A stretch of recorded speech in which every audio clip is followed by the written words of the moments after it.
రాజంపేట మండలం బోయినపల్లిలో ఉన్న అన్నమాచార్య ఇంజనీరింగ్ కళాశాల సమీపాన మరియు కడప చెన్నై ప్రధాన రహదారి పక్కన వీధిలో విద్యుత్ అధికారులు ఏర్పాటు చేసిన కరెంటు వైర్లు ఓ మనిషి నిలబడి చేతులు పైకెత్తితే అందుతాయి.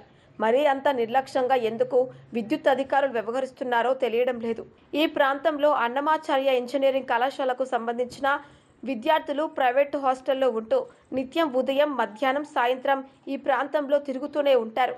పొరపాటున చూసుకోకుండా ఆ వైర్ల కింద నుంచి వెళితే ఏ విద్యార్థికి ఏ ప్రమాదం జరుగుతుందో తెలియడం లేదు. గాలివానలు వచ్చినప్పుడు వైర్లు ఇప్పుడు ఉన్న ఎత్తు కంటే మరి కొంచెం తక్కువకు దిగి ఉయ్యాలలాగా ఊగినట్లు ఊగుతూ ప్రమాదకరంగా మారుతున్నాయి.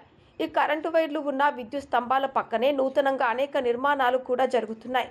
నిర్మాణాల పరికరాల కోసం నిత్యం ట్రాక్టర్లు, లారీలు తిరుగుతూ ఉంటాయి. పొరపాటున కార్మికులకు వైర్లు తగిలితే ఏంటి పరిస్థితి?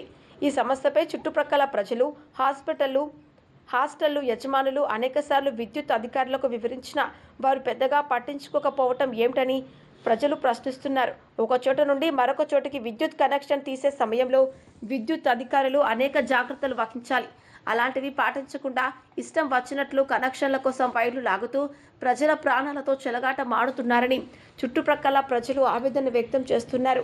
ఎన్నిసార్లు చెప్పినా విద్యుత్ అధికారులు పట్టించుకోకపోవడంతో స్థానిక ప్రజలు గురువారం నిలబడి చేతులెత్తి వైర్లు అందుతున్నాయి, ఇదేనా విద్యుత్ అధికారుల పనితీరు అంటూ నిరసన వ్యక్తం చేశారు.